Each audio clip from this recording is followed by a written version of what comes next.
7 শ্রেণীকে আমি আরশ আজিমের ছায়ায় জায়গা দিয়ে দেব। জোরে বলে সুবহানাল্লাহ। কয় শ্রেণীকে? 7 শ্রেণীকে। আরশ আজিম কোথায় বলেন তো? আবার প্রশ্ন করলাম, কিন্তু 7 আকাশের উপরে। কয় আকাশের উপরে বলেন? আমরা দেখি কয় আকাশ? বলেন কয় আকাশ দেখি? এক আকাশ তো দেখি, কিন্তু এটা কি এই পাড়া? আকাশ কি এই পাড়া? কত দূর? 500 বছরের রাস্তা একজন বলেছেন। 500 বছর থামেন, হিসাব দিই আমি। এখানে বসে আছে আমরা দুনিয়াতে। এটা কোথায়? বালিয়াকান্দি, রাজবাড়ি। আচ্ছা, বালিয়াকান্দির এই জায়গা থেকে, পৃথিবী থেকে দিনের বেলার প্রদীপ্ত সূর্য আমরা দেখতে পাই। এই সূর্যটার ডিস্টেন্স এবং এই সূর্যটা কত বড়, জাস্ট শর্ট করে বলছে, বিজ্ঞানীদের একটা ধারণা, পৃথিবী থেকে সূর্য 13 লক্ষ গুণ বড়। এটা একটা ধারণা করেছে। আচ্ছা, এই সূর্যের পেছনে যে চাঁদ দেখতে পাই, এই চাঁদের পেছনে রাতের বেলা কিছু আমরা তারকা দেখতে পাই। এই তারকাগুলো কি সূর্যের চাইতে ছোট মনে হয় না বড়? কত বড় বলেন তো? শুধু লাখ না, আমি বলি, বেটেল জুইস একটা তারকা আছে, যে তারকা সূর্যের চাইতে 33 কোটি গুণ বড়। কয়টা তারকা হলো? একটা। তারকা কি একটা? অসংখ্য গ্যালাক্সি। এক একটা গ্যালাক্সির ভিতরে 500 বিলিয়ন করে তারকা আছে। জোরে বলে সুবহানাল্লাহ। মানুষ চাঁদে গেছে না? চাঁদে গেছে কিনা? চাঁদে যারা গেছে তারা কি ইসলাম কবুল করে নাই? করেছে।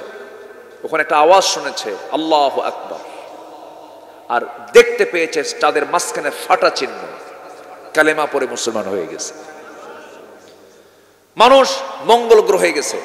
মঙ্গল গ্রহ, সেখানে নাকি কিছু মানুষ জায়গাও কিনছে, ওখানে গিয়ে থাকবে। থাকো তোমরা। আচ্ছা, এখন মানুষ যদি চিন্তা করে, চাঁদ দেখলাম, মঙ্গল গ্রহ দেখলাম, একটু চন্দ্রের কি বলে তারকার দেশে যাব। সূর্যের কাছে তার যাওয়া সম্ভব না। সূর্য কি ছাড়বে নাকি? সূর্যের কাম কি? একদম জ্বালায় শেষ করবে, একদম সম্ভব না। একটু তারকার দেশে যাব। তারকাতে বহুদূর, অনেক দূর। সবচেয়ে নিকটবর্তী যে তারকা, সেই তারকার নাম হলো প্রক্সিমা সেন্ট্রাই। এই প্রক্সিমা সেন্ট্রাই যদি কেউ যেতে চায়, এই দুনিয়ার কোন বিমান, কোন হেলিকপ্টারে সেই প্রক্সিমা সেন্ট্রাই যেতে পারবে না। প্রক্সিমা সেন্ট্রাই সেই তারকার দেশে যাওয়ার জন্য যদি চেষ্টা করে, নভোযান দিয়ে চেষ্টা করতে পারে। দুনিয়ার সবচেয়ে লেটেস্ট নভোযান হলো অ্যাপোলো 11, যার ঘন্টার গতি হলো 39,000 কিলোমিটার। কত হাজার? 39,000 কিলোমিটার।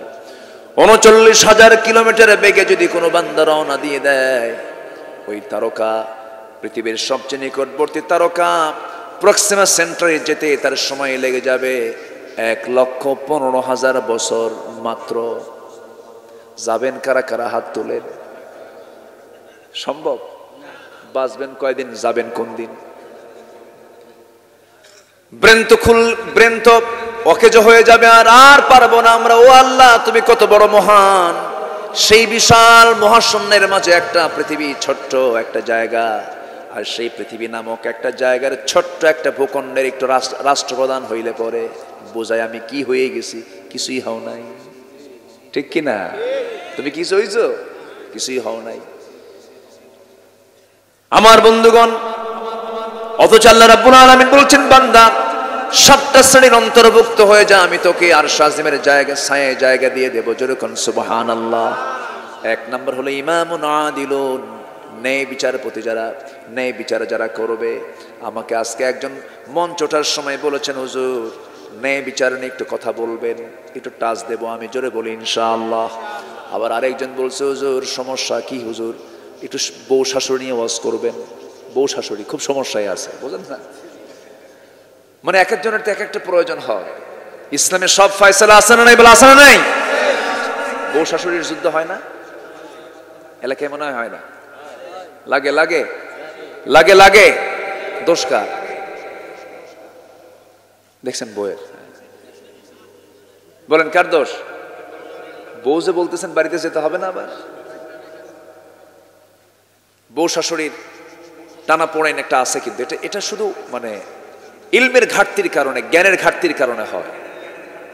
দেখেন কিছু কিছু শাশুড়ি আছে, নিজের মেয়েকে বিয়ে দিছে, নিজের মেয়ে চলে গেছে অন্যের ঘরে, মেয়ের ব্যাপারে বলে আমার মেয়েটার কপাল খুব ভালো, আমার জামাই এত ভালো, আমার মেয়ের কাপড় চোপড় আমার জামাই ধুয়ে দেয়, জানো দেখছেন? এবং আমার জামাই মাঝে মাঝে আমার মেয়েকে রান্না বান্না করেও খাওয়ায়, এত খেদমত করে, এত ভালো আমার জামাইটা। কিন্তু আমার ছেলে মানুষ হলো না, খালি বইয়ের কথা শোনে। কি কথা কি বুঝতেছেন আপনারা? তাহলে কথা বললো কে? কয়জন কথা বলতেছে? একজন। একরকম না দুই রকম? বলেন একরকম না দুই রকম? নিজের মেয়েকে একরকম, পরের মেয়েকে আরেক রকম। এটা কি ইমানদারের চরিত্র হওয়া উচিত? এখন শাশুড়ি আম্মারা মনে মনে ভাবতেছেন, হুজুর আপনি তো আমাদের বিরুদ্ধে আসলেন, বউদের কিছু সমস্যা আছে না? নাই, আছে। এখানে ম্যানেজ করতে হবে, ব্যালেন্স করতে হবে, যেন কেউ কারো যেন হক নষ্ট না করে, কেউ কারো দ্বারা যেন কষ্ট না পায়। এখানে একটা ইনসাফের দরকার, এখানেও ন্যায় বিচারের দরকার আছে না নাই? সব জায়গায় ন্যায় বিচার আছে। সম্মানিত ভাইরা, তাহলে সে আরশ আজিমের ছায়ায় কি আমরা যেতে চাই না? আসতে যেতে চাই না? আরশ আজিমের ছায়া পাওয়া মানে কি? বলেন বলেন, কোথায় চলে যাব আমরা তাহলে? বলেন বলেন বলেন। জান্নাত। আরশ আজিমের ছায়ায় জায়গা পাওয়া মানে বাস একটা লাইনে আসলাম। আরশ আজিমের ছায়ায় পাবে 7 শ্রেণীর মানুষ জায়গা। 1 নাম্বার হলো ইমামুন আদিলুন, ন্যায় বিচারপতি। দেখেন আল্লাহ তাআলা ন্যায় বিচারপতিকে আগে 1 নম্বরে নিয়ে আসলেন। সাবআতু ইযিল্লুহুমুল্লাহু ফি যিল্লিহি ইয়াউমুল লা যিল্লা ইল্লা যিল্লুহু। 7 শ্রেণীকে আল্লাহ তাআলা আরশ আজিমের ছায়া জায়গা দিবেন, যেদিন কোনো ছায়া থাকবে না আরশের ছায়া ছাড়া। জোরে বলি আল্লাহু আকবার। ঘামের সাগরে মানুষ হাবুডুবু খাবে, সূর্য মাথার উপরে চলে আসবে। আল্লাহ তাআলা বলছেন, বান্দার আমি তোকে আমার ব্যক্তিগত ফ্লাইটে করে তোকে আমি আরশ আজিমের ছায়া জায়গা দিয়ে দেব রে বান্দা। 1 নম্বর হলো ইমামুন আদিলুন, ন্যায় বিচারপতি। যে সমাজে বিচার ঠিক থাকে সেই সমাজটা ঠিক থাকে, যে রাষ্ট্রের বিচার পদ্ধতি ঠিক থাকে সেই রাষ্ট্রটা ঠিক থাকে। আজকে গোটা দুনিয়ার সমস্ত জায়গায়, ম্যাক্সিমাম জায়গায় বিচার কি ঠিক না ব্যাঠিক? ঠিক না ব্যাঠিক? আইন কি সবার জন্য সমান নয়? কিন্তু আজকে আমরা সমাজের লক্ষ্য করে দেখছি, শাসকের জন্য এক আইন আর জনগণের জন্য আরেক আইন, ঠিক কিনা? আইন সবার জন্য সমান হওয়া উচিত। আল্লাহ রাব্বুল আলামিন আরেক জায়গায় বলছেন, ইন্নাল্লাহা ইয়া'মুরুকুম আন তু'আদ্দুল আমানাতি ইলা আহলিহা ওয়া ইযা হাকামতুম বাইনান নাসি আন তাহকুমু বিল আদল ইন্নাল্লাহা নি'ম্মা ইয়া'ইযুকুম বিহি ইন্নাল্লাহা কানা সামিআন বাসীরা। জোরে বলুন আল্লাহু আকবার। তোমরা তোমাদের আমানত ঠিক রাখো, বিচারটা সঠিক করো, ন্যায় বিচার করো। ইয়াদিলু হুয়া আকরাবু লিত্তাকওয়া, সঠিক তোমরা বিচার করো, এটাই হলো সবচেয়ে বড় তাকওয়া। বিচারের দিকের কথা যদি বলতে যাই, ন্যায় শাসনের দিকে যদি আমরা বলতে যাই, একজন সাহাবীর কথা সবার আগে মনে পড়ে যায়, যিনি হচ্ছেন সাইয়েদনা ওমর ফারুকের কথা মনে পড়ে যায়। আরে কি বিচারক তিনি ছিলেন! যেরকম সুবহানাল্লাহ, কি বিচারক তিনি ছিলেন! ঘন্টার পরে ঘন্টা লেগে যাবে, তার বিচার নিয়ে আলোচনা করলে শেষ হবে না। যিনি নিজের সন্তানের বিরুদ্ধে পর্যন্ত রায় দিয়েছেন। আবার আইন যে সবার জন্য সমান, একটা ছোট্ট কথা মনে পড়ে গেল আমার। সাইয়েদনা ওমর ফারুকের ঘোড়া প্রয়োজন, ঘোড়া কিনতে গেছেন বাজারে, হাটে ঘোড়া কিনতে গিয়ে ঘোড়া কিনবেন, ঘোড়াওয়ালার সঙ্গে দামাদামি কমপ্লিট করে ঘোড়ার দামটাও দিয়েছেন, ঘোড়াও তিনি কিনেছেন, ঘোড়ায় চড়েছেন। ঘোড়ায় চড়ে কিছু দূর আসতে না আসতেই ঘোড়ার 4টা পা কেসে হয়ে গেছে, আর ঘোড়া দাঁড়ায় না। ওমরে ফারুক খেপে গেছেন, রেগে গেছেন। ঘোড়াওয়ালাকে ডাক দিয়ে বলছেন, ঘোড়াওয়ালা ঘোড়াটা ফেরত নাও, টাকাটা আমাকে দিয়ে দাও। কেন? অকেজো ঘোড়া তুমি আমাকে দিছো কেন? এখন ঘোড়াওয়ালা বলছে, আমি আপনাকে অকেজো ঘোড়া দেই না, আমি আপনাকে টাকা ফেরত দিতে পারবো না। গন্ডগোল লেগে গেল। সামান্য একজন ঘোড়াওয়ালা। ওমরে ফারুক বলেন, তাহলে কি করা যায়?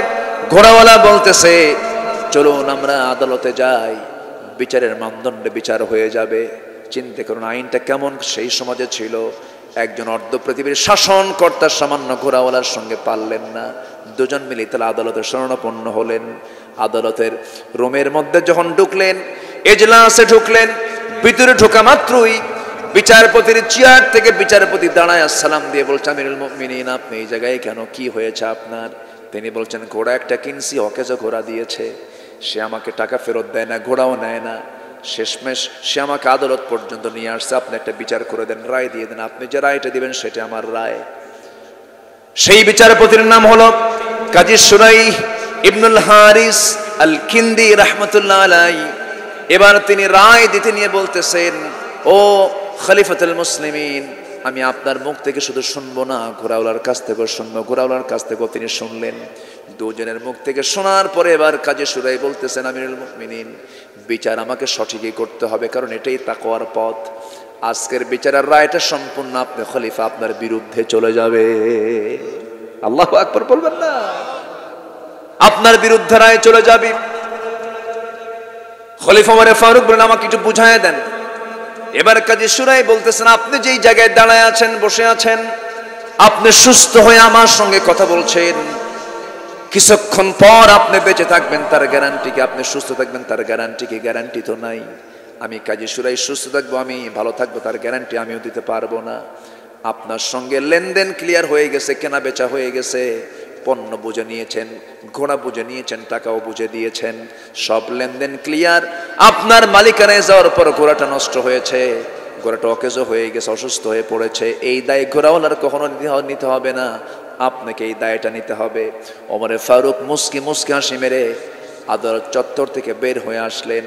পরের দিন সমস্ত উজিরদেরকে নিয়ে মজলিসে শুরার সমস্ত সদস্যবৃন্দের সামনে তিনি উপস্থাপন করছেন, একজন বিচারপতি পাইছে, যে বিচারপতি আমার বিরুদ্ধে রায় দিছে, ওকে লোকাল বিচারপতির জায়গা থেকে সরায় দিয়া তাকে বড় বিচারপতির পদে তাকে বসায় দেওয়া হোক। জোরে বলেন সুবহানাল্লাহ। আগে শাসকদের বিরুদ্ধে রায় দিলে পরে বিচারকের পদোন্নতি হতো, আর আজকে শাসকদের বিরুদ্ধে রায় দিলে পরে তাকে পাগলা বানায় বিদেশে পাচার করে। ঠিক কিনা? কষ্ট পাচ্ছেন নাকি আপনারা? আলোচনা চালাই, জোরে বলি ইনশাআল্লাহ, আরো জোরে বলি ইনশাআল্লাহ। কি শাসক তারা ছিলেন? সাইয়েদনা আলী, উনিও তো শাসক ছিলেন। এইরকম শীতের রাত, প্রচন্ড শীত, রাষ্ট্রের কিছু কম্বল এক জায়গায় জমা হয়ে আছে মেলাগুলো, শীতের ভিতরে আলী থরথর করে কাঁপতেছেন, কিন্তু কম্বল থেকে কম্বল নিচ্ছেন না। বলো, হলো আলী, এতগুলো কম্বল থাকলে তুমি খালি গায়ে কষ্ট করছো কেন? কম্বলটা গায়ে নাও। সাইয়েদনা আলী বলছেন, শোনো, আমার ভাগে যদি একটা কম্বল আসবে ভালো কথা, কিন্তু যে কম্বলটা এখন নেব সেই কম্বলটা আমার ভাগের আগেই তো নিয়ে ফেললাম। ভাগের সময় কোন কম্বলটা আমার ভাগে আসবে আমি তো এটা নিশ্চিত নই, এই জন্য ভাগের আগে আমি কোনো কম্বল আমার হাতে নেব না। জোরে বলি সুবহানাল্লাহ। সাইয়েদনা ওমর ফারুক রাদিয়াল্লাহু তাআলা আনহু রাষ্ট্রের কিছু মধু নিয়েছেন, ওনার ভাগে কিছু মধু এসেছে, তিনি সেই মধুটা নিজে নেবেন, তার প্রতিবেশীকে ভাগ করে দিবেন। এক বোতল মধু নিয়ে বাড়িতে ঢুকে বলছেন, আমার গিন্নি শোনো, বউটা শোনো, এই মধুটা সুন্দর করে ভাগ করো, আমার প্রতিবেশীদের সমান ভাগে ভাগ করে দিবা। মধুর বোতল হাতের মধ্যে দিয়ে পরক্ষণে বলছেন, আমার স্ত্রী, মধুর বোতলটা আমার হাতে দাও, আমি তোমাকে ভাগ করতে দেব না। বউটা মন খারাপ করলেন, অন্যজনকে দায়িত্ব দিলেন, তার অংশের যে মধু, সেই মধুটা নিয়ে নিজের স্ত্রীর কাছে সে বলছেন, স্ত্রী, এই যে মধু আমাদের অংশে পেয়েছে, এই মধুটা নিয়ে নাও। স্ত্রী মন খারাপ করে বলছেন, আমার স্বামী, আমি কি ভাগ কম বেশি করব নাকি? আপনি আমাকে বিশ্বাস করলেন না কেন? আমি একটু রাগ করেছি। ওমর ফারুক বলছেন, আমার স্ত্রী, আমি তোমাকে শতভাগ বিশ্বাস করি, আমার পরিবার তুমি চালাও, আমার সন্তান দেখো, সব কিছু দেখো, কিন্তু আমি আর তোমাকে সন্দেহ করে আমি বোতলটা নেই নাই। আমি এই জন্য তোমার কাছ থেকে বোতলটা নিয়েছি, কারণ মধু হলো তরল জিনিস, এটা যখন তুমি মাপতে যাবে, এটা যখন তুমি সমান ভাগে ভাগ করতে যাবে, যদিও কম বেশি হবে না ঠিক আছে, কিন্তু মধুটা যখন ভাগ করতে যাবে, কিছু মধু 2 ফোঁটা হোক 3 ফোঁটা হোক, কিছু মধু তোমার হাতের মধ্যে লেগে যাবে। এতটুকুন মধু আমাদের ভাগে বেশি আসুক চাই নাই মনে করে আমি মধু ভাগের দায়িত্ব আমি অন্যজনকে দিয়ে দিয়েছি। জোরে কোন সুবহানাল্লাহ, আরো জোরে বলুন সুবহানাল্লাহ। আমার ভাইয়েরা, ওমর ফারুকের ছোট্ট ছেলে রাষ্ট্রের কিছু ফল এসেছে, কিছু আপেল এসেছে। সে আপেল ফলটা কি একজন শাসকের ছেলে চিনতে পারে নাই, চিনেন নাই ফলটা কি করে, কিভাবে খায়। ছোট্ট ছেলে আপেলের কাছে গিয়ে একটা আপেল সেখান থেকে নিয়ে মুখের মধ্যে ঢুকাইয়া দিয়েছেন। ওমরে ফারুক করলেন কি, সঙ্গে সঙ্গে তার মুখের মধ্যে নখ ঢুকাইয়া দিয়ে আপেলটা বের করে আপেলের জায়গায় রেখে দিয়ে বলছে, যা মায়ের কাছে চলে যা। সন্তান কেঁদে কেঁদে মার কাছে চলে গেছে। মা এটা দেখতে পেয়ে ওমরে ফারুক যখন চলে গেছেন তার স্ত্রীর সামনে বলছেন, আমার স্বামী ছোট্ট বাচ্চা একটা আপেল মুখে নিয়েছে, আপনি কেন খেতে দিলেন না? তার মুখ থেকে কেন বের করলেন? সে তো কান্না থামাচ্ছে না। এতটুকুন কি দরকার ছিল? আমরা তো আমাদের অংশে কিছু আপেল পেয়ে যাবো, আপনি কেন তাকে আপেলটা মুখ থেকে বের করে নিলেন? ওমরে ফারুক বলছেন, শোনো, ভাগ তো হয় নাই, ভাগ হওয়ার পরে যে আপেলটা আমরা পাবো সেখান থেকে সে খেতে কোনো সমস্যা ছিল না, কিন্তু ভাগের আগে যে আপেলটা সে মুখে নিয়েছে সে আপেলটা আমার ভাগে আসবে তার গ্যারান্টি কি? এই জন্য আমি তাকে আপেল খেতে দেই নাই। একটু আস্তে কোন সুবহানাল্লাহ, জোরে বলি সুবহানাল্লাহ, আরো জোরে সুবহানাল্লাহ। ওমরে ফারুকের স্ত্রী 60 দিরহাম জমা করেছেন। স্বামীর থেকে কিছু টাকা নেয় না বউরা? নিয়ে নিয়ে জমায় না? 60 দিরহাম জমা করেছেন। 60 দিরহাম টাকা নিয়ে স্বামীকে ডাক দিয়ে বলছে, আমার স্বামী গো, আমি 60 দিরহাম টাকা আপনার অজান্তে আমি কিছু কি বলে ওই দুধ বের করে দুধের ঘি, হ্যাঁ কিছু ঘি আমি কিনেছি, সেই ঘি দিয়ে কিছু রান্না বান্না করেছি, বিশেষ একটা খাবার, দামি খাবার তিনি প্রস্তুত করেছেন স্বামীকে খাওয়ানোর জন্য। সেই দামি খাবারটা, ঘি মিশ্রিত খাবারটা যখন ওমরে ফারুকের হাতে দেওয়া হলো, তিনি বললেন, শোনো আমার স্ত্রী, তুমি আমার জন্য বানিয়েছো ভালো কথা, কিন্তু এই দামি খাবার কি আমার দেশের জনগণ পায় নাকি? না, পায় না। যেই খাবার আমার দেশের জনগণ সবার হাতে হাতে নাই, ওমর কোনোদিন এই খাবার তার মুখে নিতে পারে না। আল্লাহু আকবার বলেন। ওমরে ফারুক রাদিয়াল্লাহু তাআলা আনহু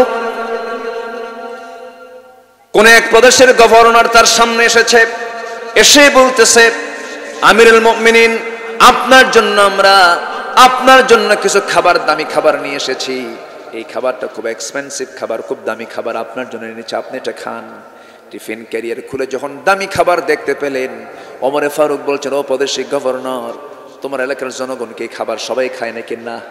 এবার তিনি বলছেন, তুই খা, তুই খেয়ে বেঁচে থাক। ওমর কোনোদিন এই খাবার মুখের মধ্যে নেবে না যতক্ষণ না আমার জনগণ সেই খাবার মুখে না দেয়। সুবহানাল্লাহ বলবেন না? তারা চলেছেন কি দিয়া বলেন? আসতে বলেন না, কি দিয়ে চলেছেন? কোরআন দিয়ে চলেছেন। ওমরে ফারুকের শাসন আমলে একটা প্রদেশের গভর্নর, তার নাম হচ্ছে সাঈদ বিন আমির রাদিয়াল্লাহু তাআলা আনহু, একটা প্রদেশের গভর্নর, তার বিরুদ্ধে জনগণ 4টা অভিযোগ দিল। ওমরে ফারুক গভর্নরকে সরাইয়া নতুন একটা গভর্নর পাঠায় দেন। 1 নম্বর অভিযোগ, অফিসে দেরি করে আসে। 2 নম্বর অভিযোগ, সপ্তাহে 1 দিন আসে না। নাম্বার 3 অভিযোগ, মাঝে মাঝে মৃগী রোগীর মতো অজ্ঞান হয়ে অফিসের মধ্যে পড়ে থাকে। নাম্বার 4 অভিযোগ হলো, সন্ধ্যার পরে তার বাড়িতে যখন গিয়ে আমরা ডাকি, সে ডাকে সাড়া না দেয়, সে ডাকে সাড়া দেয় না। এই 4টা অভিযোগ যখন দেওয়া হলো, ওমরে ফারুক সঙ্গে সঙ্গে তলব করে বলছেন, হিমসের গভর্নর সাঈদ, মদিনায় চলে আসো। মদিনায় গেলেন। এবার বললেন, শোনো জনগণ, তোমার বিরুদ্ধে কিছু অভিযোগ দিয়েছে, অভিযোগ প্রমাণিত হলে তো ভুল, এটা মারাত্মক অপরাধ করে ফেলেছ। সাঈদ বিন আমির বলছেন, কি কি অভিযোগ দিয়েছে জানি না, তবে যে সমস্ত অভিযোগগুলো দিয়েছে আমার মনে হয় আমি জবাব দিতে পারবো। এই 4টা অভিযোগ। সাঈদ বিন আমির বলছেন, সকল অভিযোগের উত্তর আমি দিতে পারবো আমিরুল মুমিনিন। ওমরে ফারুক বলছেন, তাহলে জবাবটা দিয়ে দাও, তুমি অফিসে দেরিতে যাও কেন? সাঈদ বিন আমির বলছেন, আমি অফিসে দেরিতে যাওয়ার কারণ হলো, আমি হিমসের গভর্নর হতে পারি, কিন্তু আমার বাড়িতে কোনো কাজের মানুষ নাই, কোনো দাসী নাই, খেদমত করার জন্য কোনো নারী নাই, কোনো মহিলা নাই, কোনো পুরুষও নাই। আমার অনেকগুলো ছেলে মেয়ে, আমার বউ সমস্ত রান্না বান্নার কাজ একা করতে পারে না, এরপরে কাপড় চোপড় ধোয়ার কাজ একা করতে পারে না। আমি নিজে তাকে সহযোগিতা করে, আমার বাচ্চাদের সুবিধার্থে আমি কিছু খেদমত করে, কিছু কাজ করে সম্পূর্ণ করতে আমার দেরি হয়, অফিসের জন্য আমার যেতে দেরি হয়। ওমরে ফারুক কাঁদতেছেন, আহারে আমি কার অভিযোগগুলো কার বিরুদ্ধে দিচ্ছি। নাম্বার 2, আমিরুল মুমিনিন, সপ্তাহে আমি 1 দিন যাই না অফিসে। এর কারণটা হলো, আপনি আমার গায়ে যে জামাটা দেখতেছেন, এই জামার কোনো বিকল্প জামা আমার বাড়িতে নাই, এক জামা পরে আমি 6 দিন চলি। 7তম দিন রাসূল বলেছেন পরিষ্কার পোশাক নিয়ে জুমার নামাজটা পড়বে। এই জন্য 7 দিনের দিন আমি কাপড়টা ধুয়ে দেই। বিকল্প যে কাপড় পরে আমি অফিসে যাব সেই বিকল্প কাপড়টা আমার নাই, এই জন্য আমি সপ্তাহে 1 দিন যাই না। নাম্বার 3 হলো সন্ধ্যার পরে জনগণ আমাকে ডাকলে পরে আমি তার ডাকে সাড়া দেই না। সকাল থেকে সন্ধ্যা পর্যন্ত আমি জনগণের পাশে থাকি, কিন্তু সন্ধ্যা যখন হয়ে যায় বাচ্চা কাচ্চাদের কিছু আমি ইলমে দিন শেখাই, এবং রাত যখন গভীর হয়ে যায় নামাজে দাঁড়িয়ে দাঁড়িয়ে সারাদিন মানুষের হক আদায় করি। রাত্রেবেলা যাই নামাজে দাঁড়ায় আমি সেজদা দিয়ে আমি আল্লাহর হক আদায় করি। যেরকম সুবহানাল্লাহ। খলিফা ওমর ফারুক কাঁদতেছেন আর বলছেন, ওরে সাইদ, নাম্বার 4 অভিযোগ হলো মাঝে মাঝে তুমি নাকি মৃগরোগীর মতো অজ্ঞান হয়ে পড়ে থাকো, এর কারণটা কি? এবারে বলছেন আমিরুল মুমিনিন, এমন একটা কথা মনে করে দিলেন আমার আগের কথা মনে হয়ে গেছে। কি কথা বলো? আমার দিন গ্রহণ সেই সময় হয় নাই, আমি ঈমান আনি নাই এমন সময় আপনার প্রিয় সাহাবী খুবাইব মক্কা থেকে কুরাইশরা যখন তাকে ধরে নিয়ে মদিনা থেকে যখন মক্কায় তাকে ধরে নিয়ে আসলো, মদিনা থেকে মক্কায় ধরে এনে তাকে জেলখানায় রাখা হলো, খাবার দাবার বন্ধ করে দেওয়া হলো, রিমান্ডে না হলো, মারা হলো, দিন সে ছাড়লো না, শেষ পর্যন্ত খাবার বন্ধ করে দেওয়া হলো। কিন্তু আমি পাহারায় ছিলাম, আমি নিজের চোখে দেখেছি আমার সেই প্রিয় ভাই খুবাইবের জন্য জান্নাত থেকে আল্লাহ রাব্বুল আলামিন তার জন্য বেহেশতের আঙ্গুর পাঠায়া দিতেন। কে যেন ঝোলায় রাখতো, তিনি একটা করে আঙ্গুর খেতেন, আল্লাহর কালাম তেলাওয়াত করতেন। সেই খুবাইবকে যখন কুরাইশরা তার বিরুদ্ধে যখন হত্যার হুলিয়া জারি করে দিল, তার বিরুদ্ধে যখন মৃত্যুর রায় দিয়ে দিল, ফাঁসির রায় দিয়ে দিল, ফাঁসির কাস্টে ঝুলিয়ে তাকে মেরে ফেলবে, শুলে কাস্টে ঝুলে তাকে মেরে ফেলবে, এমন সিদ্ধান্ত যখন দেওয়া হলো, আমি নিজের চোখে দেখেছি হুজুর ওই খুবাইবের চেহারাটা অত্যন্ত নূরে নূরান্বিত হয়ে গেছে, সুন্দর চেহারা তার হয়ে গেছে, তার মধ্যে বিন্দু পরিমাণ কোনো হতাশার কোনো চিহ্ন নাই। আমি নিজের চোখে দেখেছি এই খুবাইব সেই সময় মৃত্যুর জন্য প্রস্তুতি নিয়ে নিল। আমরা সবাই মিলে তাকে বললাম, খুবাইব তোমার শেষ ইচ্ছাটা কি বলো? খুবাইব বলল, আমার শেষ ইচ্ছা হলো, তোমরা যদি আমার শেষ ইচ্ছা পূরণ করতে চাও আমাকে ওযুর পানি দিবা, ওযু বানাবো, নামাজে দাঁড়ায়া দুনিয়ার কারোর সঙ্গে সাক্ষাৎ করতে চাই না, আমি আমার আল্লাহর সঙ্গে আমি সাক্ষাৎ করতে চাই। জোরে কোন সুবহানাল্লাহ। তখন তিনি বললেন, খুবাইব বলেন, সেই সময় আমি নিজের চোখে দেখতে পেলাম খুবাইব নামাজে দাঁড়ায় গেছে, নামাজটা শুরু হয়ে গেছে। প্রথম রাকাতে আস্তে আস্তে পড়লেন, দ্বিতীয় রাকাতে একটু তাড়াহুড়ো করে নামাজ শেষ করলেন, হাত তুলে দোয়া করতেছে, আল্লাহ আজকে 4-5 মাস যাবত রাসূলকে দেখতে পাই না, আমি মনে হয় বাঁচব না, আমি মনে হয় দুনিয়া থেকে বিদায় হয়ে যাব। আমি যদি দুনিয়া থেকে বিদায় হই, আল্লাহ আমার বিদায়ী সালামটা তুমি আল্লাহ নবীর দরবারে পৌঁছায়া দিও। জোরে কোন সুবহানাল্লাহ।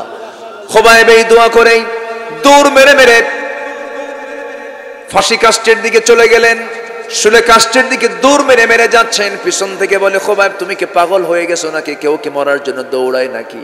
খুবাইব বলছেন, তোমরা আমাকে যা মনে করছো তা নয়, আমি দৌড়াচ্ছি মরার জন্য নয়, আল্লাহ পাক আমাকে 8টা জান্নাতের দরজা দেখায় দেখায় দিতেছে, আমি জান্নাতের দিকে যাচ্ছি চলে। ওয়াসারিউ ইলা মাগফিরাতিম মির রাব্বিকুম ওয়া জান্নাতিন আরদুহাস সামাওয়াতি ওয়াল আরদ, আমি জান্নাতের দিকে দৌড়া দৌড়া যাচ্ছি। এমন সময় খুবাইব রাদিয়াল্লাহু তাআলা আনহু, ওই সময় যখন তার হাত দুটা বাঁধা হলো, পা দুটা বাঁধা হলো, আমার আমিরুল মুমিনিন ওমর ফারুক, আমি সাইদ সেই সময় কাফেরদের পক্ষের মানুষ ছিল, আমি দৃশ্যগুলো দেখতেছিলাম। সাইদ অসহায় হয়ে দাঁড়ায় আছে, দুটা হাত দুটা পা তার বেঁধে দেওয়া হয়েছে। এমন সময় একজন কাফের বলল, খুবাইব এই জায়গায় তুই না হয়ে যদি মুহাম্মদ হতো কতই না ভালো হতো। আমি নিজের চোখে দেখলাম খুবাইব মুখের মধ্যে থুতু জমা করে তার মুখে থুতু মারলো। থুতু মারার পর সঙ্গে সঙ্গে একজন কাফের এসে ডান হাতে তরবারি মারলো, হাতটা ছিটকে পড়ে গেল, বাম হাতে মারলো, বাম হাতটাও ছিটকে পড়ে গেল। সঙ্গে সঙ্গে একজন কাফের এসে নেজা তরবারি দিয়া বুকে ঢুকায় দিল, তরবারি পিঠ দিয়ে বের হয়ে গেল। খুবাইব হাসতে হাসতে আওয়াজ দিয়ে দিয়ে হাসতে হাসতে দুনিয়া থেকে কালিমা পড়তে পড়তে দুনিয়া থেকে বিদায় নিয়ে নিল। আমি সাঈদ সেই সময় নীরব হয়ে দর্শকের ভূমিকা পালন করে আমি দেখেছি, প্রতিবাদ করি নাই, আমি দিন বুঝি নাই। কিন্তু আজকে মাঝে মাঝে যখন মাঝে মাঝে আমার মনে হয় খোবায়েবের ব্যাপারে, আহারে আমি কিচ্ছু প্রতিবাদ করলাম না কেন, এই চিন্তা যখন মাথায় আসে আমি অফিসে মাথা ঘুরে মৃগরোগীর মতো অজ্ঞান হয়ে পড়ে থাকি। ওমরে ফারুক কাঁদতে কাঁদতে বলছেন, হিমসের গভর্নর সাঈদ রে, তুই আমারে মাফ করে দে, আমি তোকে ভুল বুঝেছিলাম। হিমসের গভর্নরের দায়িত্ব আমি কাউকে দিলাম না, আবার আমি তোকে হিমসের গভর্নরের দায়িত্ব দিয়ে দিলাম। জোরে কোন সুবহানাল্লাহ। আমার ভাইয়েরা, আমার বন্ধুগণ, শার শাসিমের ছায়ায় 2 নম্বর যে জায়গা পাবে সে হলো শাবুন নাশা ফি ইবাদাতিল্লাহ। সেই যুবককে আল্লাহ তাআলা শাসিমের ছায়ায় জায়গা দিবেন যে যুবক তার যৌবনটা কালটাকে ইবাদতে কাটায়া দিয়েছে। গার্লস স্কুলের সামনে যায় নাই, নোংরামি করে নাই, পার্কে যায় নাই, মদের আড্ডায় যায় নাই, জেনার কারবারে যায় নাই, বাতিল নেতার পিছনে যায় নাই। আসতে কোন কেন, ঠিক কিনা? বাতিল নেতা আছে না নাই? আসতে বলবেন না, আছে না নাই? বাতিল নেতা বহু আছে। বিশেষ করে যুবকদেরকে বলবো, সেই নেতার পিছনে যাইও না যে নেতা তোমার হাতে মদের বোতল তুলে দেবে, যে নেতা তোমার হাতে সিগারেটের প্যাকেট তুলে দেবে, যে নেতা তোমার সামনে নারীকে উঠায় দেবে, সেই নেতৃত্বের মুখে আমরা জুতা মারি, থুতু মারি। রাজি আছেন কারা কারা? হাত উঁচু করে দেখেন। কেউ তো স্লোগান দেন না।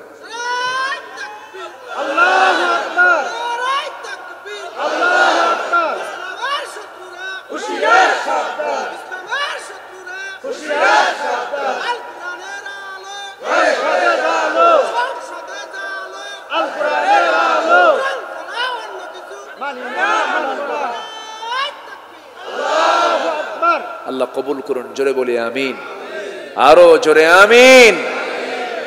সম্মানিত ভাইয়েরা, বিশেষ করে যুবকদেরকে বলবো, নামাজ কয় ওয়াক্ত? বুড়াদের পড়ার দরকার নাই নাকি? নামাজ কি? নামাজ সবার জন্য, 5 ওয়াক্ত নামাজ সবাই পড়তে রাজি আছি তো ইনশাআল্লাহ। আল্লাহ তাআলা নাম্বার 3 বলছেন, রাজুলুন কলবুহু মুআল্লাকুম বিল মাসাজিদ। ওই লোকটাকে আমি আল্লাহ তাআলা আরশ আজিমের ছায়ায় জায়গা দেব যে বান্দা আজান শোনার সঙ্গে সঙ্গে তার দৌড় শুরু হয়ে যায় মসজিদে যাওয়ার জন্য। আল্লাহু আকবার বলে। এটা মসজিদ না? নতুন? পুরাতন কই?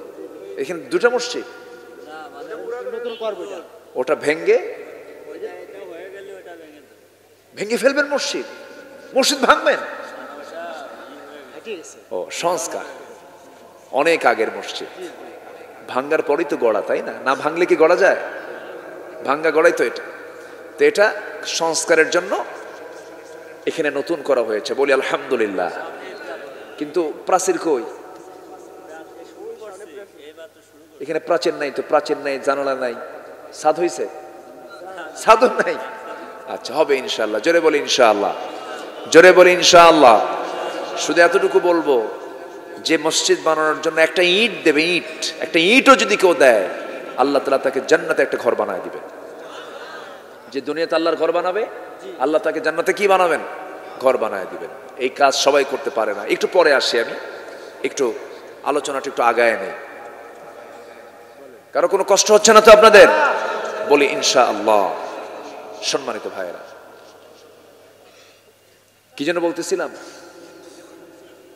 ও হ্যাঁ, যুবকদেরকে বলতেছি। তাহলে নামাজ কয় ওয়াক্ত পড়তে হবে? বলেন কয় ওয়াক্ত নামাজ? একানা জামাতে, একানা জামাতে, বারিনা মসজিদ, বারিনা মসজিদ, মসজিদে। আমার দেশে পুরুষের জন্য অবশ্যই জামাত মসজিদে পড়তে হবে, কিন্তু মেয়েরাও তো তার স্বামীর সাথে বাইরে যায় না, ভাইয়ের সাথে বাইরে যায় না। কোনো মার্কেটে মেয়েদের নামাজ পড়ার কি কোনো পরিবেশ আছে? কোনো জায়গায় কি নামাজ পড়ার কোনো পরিবেশ আছে? শুধু ফতুয়া দিলে হবে না। আপনি উন্নত দেশে যান, মক্কায় যান, মদিনায় যান, পুরুষের জন্য যেমন নামাজের পরিবেশ আছে, মেয়েদের জন্য নামাজের পরিবেশ আছে। আমার দেশে কি আছে? নাই। আমি বলবো, এই যে মসজিদ বানানো হচ্ছে, যেন সফরে থাকা কোনো মহিলার যদি নামাজের প্রয়োজন হয়, তাদেরও নামাজের ব্যবস্থা রাখা উচিত। উচিত, এটা উচিত। এটা অনেকে বোঝে না। এটা অসংখ্য মহিলার নামাজ কাজা হয়ে যায় বাইরে শুধু নামাজের পরিবেশ না থাকার কারণে। আমার দিকে তাকান। নাম্বার 3, যার দিলটা লটকানো থাকে মসজিদের সাথে, আল্লাহ তাআলা তাকে আরশ আজিমের ছায়ায় জায়গা দিবেন। জোরে বলি সুবহানাল্লাহ। নামাজ 5 ওয়াক্ত পড়বেন কারা কারা, একটু হাত তুলে দেখেন তো দেখি। জোরে বলি ইয়া আল্লাহ, আরো জোরে বলি ইয়া আল্লাহ। আমাদেরকে 5 ওয়াক্ত সালাত আদায় করার তৌফিক তুমি আল্লাহ দিয়া দাও। জোরে বলি আমিন, আরো জোরে আমিন, আরো জোরে আমিন। নামাজ পড়লে কে খুশি হন? বেজার কে হয়? কে বেজার হয়? শয়তান।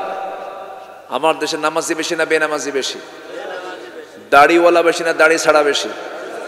বিড়ি খাওয়া বেশি না বিড়ি ছাড়া বেশি? এদেশের মানুষের বিড়ি খাওয়ার সাইজ দেখে মনে হয় কি জানেন, বিড়ি জাতীয় খাবার। এত খাওয়া খায়, ভাত খায় 3 বার আর বিড়ি খায় কয়বার বলেন? রাত 3টার দিকে উঠেও বিড়ি খায়। আসেন, এরকম আছে না? আবার বাথরুমে যায়, টয়লেটে যায়, একদিকে ছাড়ে আরেকদিকে খায়। আছে না নয়? কেন এটা হবে?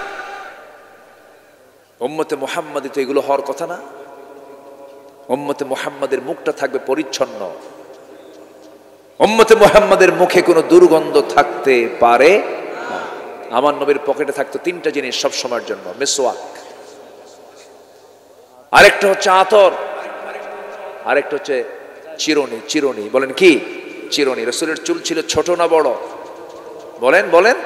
বড়, ঝাঁকড়ানো চুল ছিল, মাঝখান সিধি করে 2 দিকে চুলগুলো ছেড়ে দিয়েছেন মুহাম্মদুর রাসূলুল্লাহ। রাসূল ছিলেন পৃথিবীর সমস্ত মানুষের সৌন্দর্যের এক পিরামিড। আল্লাহু আকবার বলেন।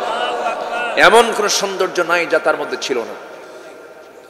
মাথার চুলগুলো তিনি আঁচড়াতেন, মাথায় তেল দিতেন, তেলগুলো চুয়ে চুয়ে পড়তো, এত ঘন তেল দিতেন তিনি। আতর লাগাতেন সবচেয়ে বেশি, হাতের তালুতে নিয়ে একদম ঢেলে নিতেন আতর। কেউ তাকে আতর দিলে তিনি না করতেন না, যত পারো দাও, যত পারো দাও। আতর তিনি নিজে দিতেন এবং আতর লাগায় দিতেন মানুষকে। আর আজকে সমাজের মধ্যে কিছু লোক আছে, গায়ের এমন দুর্গন্ধ, গাঁজা খেতে খেতে, আছে না? আছে না নাই? মাথার চুলে জট, আছে না নাই? আছে। আবার এরা নাকি বুজুর্গ না, মানে এদেরকে বিশাল বড় বুজুর্গ ভাবে অনেকে। সালার চট পড়ে থাকে, মাথার চুলে বিশাল ঝাঁকড়ানো চুল, চুলে জট পড়তে পড়তে মহাজট, ওর মধ্যে উকুন থাকতে থাকতে উকুন পর্যন্ত বিরক্ত। উকুন কয় এই চুলে আমি আসলাম কেন, যে চুলে খাবারও নাই, তেলটাও দেয় না। এই হলো মাথার চুল। উম্মতে মুহাম্মাদের চরিত্র এমন হওয়ার কথা ছিল না। একটা কথা মাথায় রাখবেন, যে ব্যক্তি বেনামাজি, অসামাজিক, মস্তিষ্ক বিকৃত, এমন জাতীয় ব্যক্তি কখনো আল্লাহর ওলি হতে পারে? আজ থেকে 12-13 বছর আগের কথা। আমি গাবতলী দিয়ে আমি যাচ্ছি, দেখি রাস্তার ফুটপাতে এরকম সালার চট পড়নেওয়ালা এক লোক যাচ্ছে। মোছও বড়, দাড়িও বড়, মাথার চুলে জট, হাসেও না কান্দেও না। আছে না এরকম কিছু? আছে না? তো পিছে পিছে কিছু লোক যাচ্ছে, বলছে বাবা, ও বাবা, মানে বাপ বলে ডাকতেছে, মানে ওর বাড়িতে কোনো বাপ টাপ নাই মনে হয়। এরকম কিছু বেকুব কিছু আছে না? বলেন তো আছে না? আছে। এই পৃথিবীতে মানুষের চাওয়ার জায়গা একটাই, সেটা হলো কার কাছে চাওয়া? কার কাছে চাওয়া? আল্লাহর কাছে চাওয়া। শেষ পর্যন্ত আমি দেখলাম বাবা কোনো কথা বলে না, বাবা হাঁটে, হাঁটতে হাঁটতে বাবা হাঁটতেছে আর পেশাব করতেছে। পিছন থেকে পাগলগুলো বলে এই তো বাবার রহমতের পানি ঝরা শুরু হয়েছে। যেরকম নাউজুবিল্লাহ। মানুষকে এত মূর্খ আর এতটাই নিম্নে নামতে পারে? আল্লাহ তাআলা এই সমস্ত ভণ্ডদের কবল থেকে জাতিকে হেফাজত করুন। কোন গরু, কোন ছাগল কোথাও দিবেন না। ছাগল গরু যদি এতিমখানায় পারেন দিবেন, এতিমরা না খেয়ে থাকে তাদের উপকার হবে। মরা কোন দরবারে, যেখানে কবরে মানুষ শুয়ে আছে, সেই বিপদে আছে, তার কাছে আপনার চাওয়ার দরকার নাই। চাইতে হবে একমাত্র কার কাছে? আসতে বলুন, কার কাছে চাইতে হবে? আল্লাহর কাছে চাইতে হবে। কষ্ট পেলেন নাকি আপনারা? নামাজ পড়বো আমরা কয় ওয়াক্ত? 5 ওয়াক্ত নামাজ পড়বেন। কারা কারা একটা হাত তুলে দেখেন তো দেখি, জোরে বলি ইয়া আল্লাহ, আরো জোরে বলি ইয়া আল্লাহ। আমাদেরকে 5 ওয়াক্ত সালাত আদায় করার তৌফিক তুমি আল্লাহ দিয়া দাও। জোরে বলি আমিন, আরো জোরে আমিন। নবীজির শেষ মুখের ভাষা ছিল কি বলেন? বলেন শেষ ভাষা ছিল কি? আর শেষ আমলটা ছিল কি বলেন তো? শেষ আমলটা কি বলেন তো? মিসওয়াক। মিসওয়াক। মুখটাকে কখনো হারাম খাদ্য, হারাম কিছু জিনিস দিয়ে আমরা মুখটাকে ঢাকবো না, হালাল কিছু মুখে রাখবো। জোরে বলি ইনশাআল্লাহ। রাসূল জীবনের শেষ কাজটা করেছেন মিসওয়াক দিয়ে, দুনিয়া থেকে বিদায় নিয়েছেন। যখন মারা যাবেন মিসওয়াক করতে বলেন নাই। আম্মা জান আয়েশাকে বলছেন, আয়েশা মিসওয়াকটা কি দেওয়া যায়? আমার একটা মিসওয়াক দেওয়া যাবে কি? তিনি উঠতে পারছেন না, তার উরুতে মাথা রেখেছেন মুহাম্মদ সাল্লাল্লাহু আলাইহি ওয়াসাল্লাম। তো তিনি করলেন কি, তার ভাইকে ডাক দিলেন, একটা মিসওয়াক এনে দেওয়া হলো। মিসওয়াকটা শক্ত। আম্মা জান আয়েশা সিদ্দিকা রাদিয়াল্লাহু তাআলা আনহা মিসওয়াকটাকে চাবায়া চাবায়া চাবায়া চাবায়া নরম করে দিলেন, নবীর হাতে তুলে দিলেন। নবীজি মিসওয়াক দিয়ে মিসওয়াক শুরু না করে ওই মিসওয়াকের আগায় লেগে থাকা আম্মা জান আয়েশার মুখের কিছু লালা, কিছু থুতু আমার নবীজি চুষে চুষে পান করছেন। সুবহানাল্লাহ বলবেন না? নবীজি চুষে চুষে পান করছেন আর বলছেন, আয়েশা আমি তোমাকে কিছুই দিতে পারিনি, আমি তোমাকে একটু সন্তুষ্ট করার চেষ্টা চালালাম। আম্মা জান আয়েশা বলেন, আমি নিজেকে ধন্য মনে করি, তার জীবনের রাসূল তার জীবনের শেষ খাবার খেয়েছেন। আমি আয়েশা আমার মুখের লালা, আমার মুখের থুতু রাসূল খেয়ে দুনিয়া থেকে বিদায় নিয়েছেন। মিসওয়াকটা তিনি সম্পূর্ণ করলেন। এরপরে বলছেন, আয়েশা মরণ মনে হয় কাছে এসেছে, আমি মনে হয় যে কোনো মুহূর্তে মরে যাব, মালাকুল মউত চলে আসছে, আমি দুনিয়া থেকে বিদায় নিয়ে নেব, আমি যে কোনো মুহূর্তে আমার সাকরাতুল মউতের সব লক্ষণগুলো চলে এসেছে। আয়েশা দেখো তো আমার কলেজার টুকরা ফাতিমা কোথায় গেল? ফাতিমা দরজার কাছে এসে কাঁদতেছেন। রাসূল বলছেন, কাঁদিস না মা, এদিকে আয়। কানের মধ্যে মুখ ঢুকিয়ে বলছে, ফাতিমা আমি মরে যাচ্ছি রে, তবে কবরের জিন্দেগিতে তুই আমার কাছাকাছি থেকে যাবি, তোর কোনো টেনশন নাই। হাসলেন তিনি, তাকে বিদায় জানায় দিলেন। আমার নবীজি দুনিয়া থেকে বিদায় নিবেন। বিদায় নেওয়ার প্রাক্কালে এমন সময় বলছেন, আয়েশা আমি আমার দুনিয়া থেকে বিদায় হওয়ার সময় আমার ঘরে কোনো কিছু রাখতে চাই না, দেখো তো কোনো কিছু আছে নাকি? স্বর্ণের কিছু টুকরা বের হলো। সেই স্বর্ণের টুকরাগুলো হাতের তালুতে নিয়ে বলছেন, এগুলো আমি সব আল্লাহর পথে আমি দান করে গেলাম।